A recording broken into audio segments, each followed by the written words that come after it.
ఆహా, ఏమి మా ఈ దుస్థితి? కట్టకడకగా కాంత పరిహాసన మాత్రమైనది కదా మా బ్రతుకు. లక్క ఇంట నిక్కముగా దగ్ధము కావలసిన ఆ పాండు కుమారులు ఇంకా నువ్వు బ్రతికి ఉండి కాండవ ప్రస్థమనొచ్చుదయా, కరుణించి మైని కాపాడుదయా. కాపాడినంత మాత్రమున కవ్వడిపోయి 2 స్తోత్ర పాఠములు పాడిపోక ఆ శిల్పి ఒక మైసభను కల్పించి ఇచ్చుడయా. మరకట కథ నారికేళబోలే ఆ మైసము దొరికినది కదా అని ఆ పంచకం ఒక రాజస్సు యాగమును సంకల్పించుడయా. రాజులమైన మా ప్రాపకాన పడి ఉండినది పోయి చక్రవర్తులుగాను కాక తమ సామంతులుగాను మమ్మల్ని ఆహ్వానించుడయా. ఆహ్వానించినంత మాత్రమున అందరి కౌటల్యం మెడండి అలపక నేనేగుటయా. ఏగినను అశాంతిగానే సాగిన ఆ యజ్ఞమును వీక్షించి తిరిగి రాక మయసభా సందర్శనోత్సేకులనే అలా కావాలి. నా వెర్రియే గాని కారాలని కట్టుకో కూర్చున్నంత మాత్రమున అది సాధ్యమా? అదేమి సామాన్య సభా మండపమా? చంద్రశిలా సంచములతో చెక్కిలిగిడి చంచలాక్షుల కమనీయ శిల్ప విన్యాసము గదా. అగణిత మణిమయ దివ్య స్తూపములు అసమానమైన కాంతియే గాని అసలు కనిపించని శిల్పములు. సభా మధ్యమున సరస్సులు, సరస్సుల నడుమ సుమున హద్దుమతకులు. శిల మీటితే నాదం, అలా కదిపితే మోదం, అడుగు మెదిపితే నవానంద వేదం. అది సత్యముగనే మైసభయో కాక కాలమునచ్చడి ఇంద్రజాలము ఎరుమిట ఈ అసాధ్యము గదా. నేనే పాంచాలి యాలనవితివే మంచిగను మర్యాదగను మగని చాటు మలుగడ సాగించు మగనాలి నవ్వు. నవ్వు కాదేది దరిద్రులైన వీటిని చూసి దయహీనమై నవ్వు నవ్వు కులట నవ్వు నవ్వేది. ఒకవేళ నా దుస్థితిని చూసి నవ్వు వచ్చినది అనుకుని అంత మాత్రమునకే పగలబడి నవ్వవలనట్టే బంధకి. రాజుల మన్ననైన నువ్వు లేదు నీకు, బావగారన్న గౌరవమైన నువ్వు చూపకవైతివి కదే. చూదకు అతిథి నన్నారు ఆదరణైన నువ్వు తలంపకవైతివి కదే నికృష్టురాల.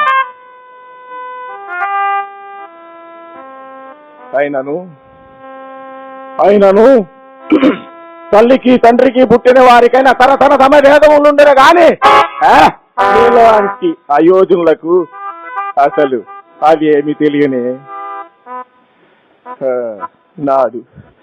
నాడు స్నేహ ధర్మమున దరిపోయిన మా గురుదేవులను నీ తండ్రి అవమానించినాడు.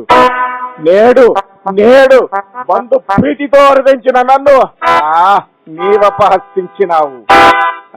నీ వంశమే అంత నదిన నేల.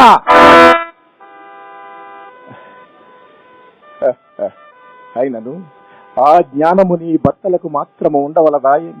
నిన్ను మందలించి నీచే మాకు క్షమాపణలు చెప్పింపవలదా? ఏమిది నా మనోవికారము? పరాభవం పొందిన చాలక అది అనంగా క్రీడా విలాసముగా చిత్రీకరించుకున్నాడా? ఏమిది? ఒక వంక ఆ వనిత వనర్చిన పరిహాసమునకు మా హృదయము మండిపోవుచుండా, మరి ఒక వంక ఆ లలన సద్గర హసనమి ఎడందలోన కామాగ్నులు రగుల్చు వేచుచున్నవి కదా.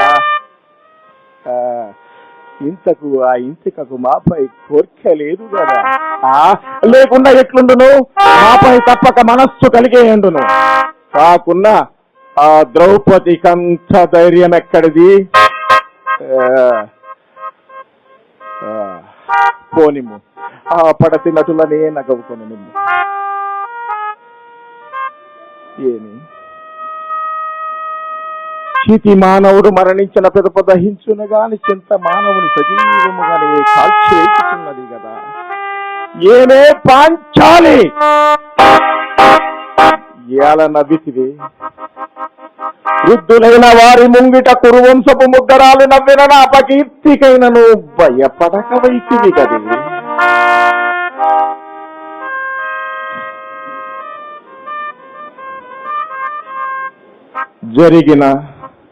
జరిగిన నా ఈ అవమానమును రచయితలు మరింత కఠోరముగా రచయించి తరతరములకు తరగని దౌర్భాగ్యము నా కంటగట్టరా. ఏమే పాంచాలి, ఎలా నవ్వితివే?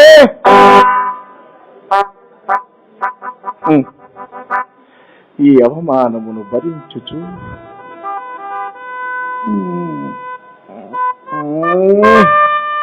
ఈ అవమానమును భరించుచు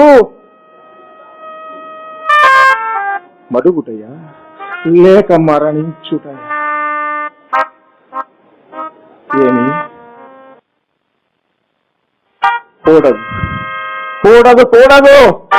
ప్రతీకారము తీర్చుకునే తీరదము. ఏమే పాంచాలి, మమ్ముగని నవ్వితివి కదే.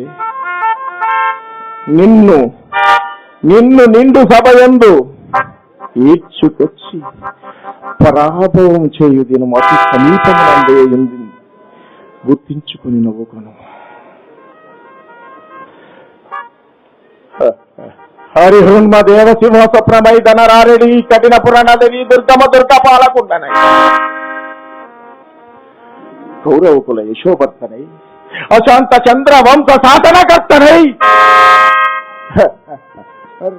రాజునై ఒకదు సమ్మతిన పరిహాసములకు మాకు మేమే ఎలాగొచ్చు. ప్రతీకారము తీర్చుకునేది రగనం. ఓ శ్రీ పాంచాలి, మా ఈ అవమానము నీ మానభంగములకు నాంది. మా ఈ పరాభవము నీ పొతుల గత విభములకు ప్రారంభము.